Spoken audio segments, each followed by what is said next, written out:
ለቅሶ ላይ ያለች በሩ ተንኳኳ። ለመክፈት ወደ በሩ ጠጋ አለች እየዳበሰች። ማን ልበል አለች። የሩቅ ዘመዳቸው እግር ጥሎት ድንገት የመጣ ዘመድ ነው። የዚችን ብላቴና አይኗ መጥፋቱን አልሰማም። እንግዳ ነው። በሩ የተቆለፈው ከውጭ ነው።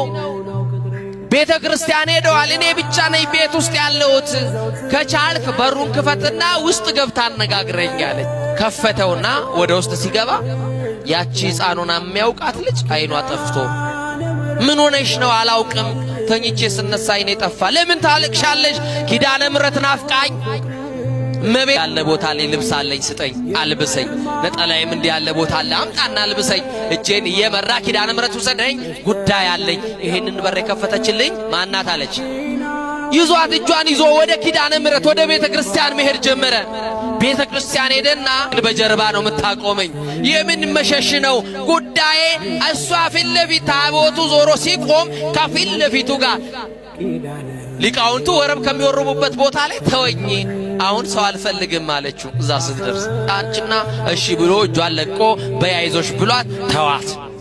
እያለቀሰች አብሯት የሚያገለግሉ ዘማሪያን እንባቸውን እያወረዱ ድሮ አብሯት ነበር የሚዘምሩት። ዛሬ ከነሱ ተለይታለች። ሲያዩዋት አይነ ስውሯ ጓደኛቸውን እያዩዋት እያነቡ በእንባ ተቃቅፎ ማልቀስ ሲጀምሩ ቆዩኝ አንድ ጊዜ ጉዳይ አለኝ ከመብራን ጋር አገልግዬሽ ከሆነ ኪዳነ ምሕረት እናቴ የዘጋችብኝን በር የከፈትሽልኝ፣ ወንድም እህቶቼ የዘጉብኝን በር ከፍተሽ ያስወጣሽን ኪዳነ ምሕረት ዛሬ ደግሞ የሚቀርሽ አንድ በር አለ።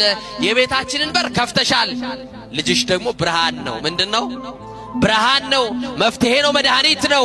የተዘጋውን አይኔን ደግሞ ክፈችልኝና ወደ ተዘጋው በር ቤቴ አልመለስም፣ ደጅሽን እየጠረኩ ላገልግልሽ፣ ተአምር ስሪ አለችና ነገረቻት። ከዛ ይህንን እየጮኸች እያለቀሰች ስትናገር የሆነ እጅ መጣና ግንባሬ ላይ ተቀመጠ አለች። የማን እጅ ይሆን? የማን እጅ ይሆን? ይሄ እጅ ያስፈልገናል። ጌታን የታቀፉ እጆች፣ ንጹሃት የሆኑ እጆች፣ ቅዱሳን የሆኑ እጆች፣ ኃጢአት ያልሰሩ እጆች። የኢየሱስ እናት የማርያም እጅ በትዳርሽ ያስፈልግሻል፣ በሕይወት ያስፈልጋል።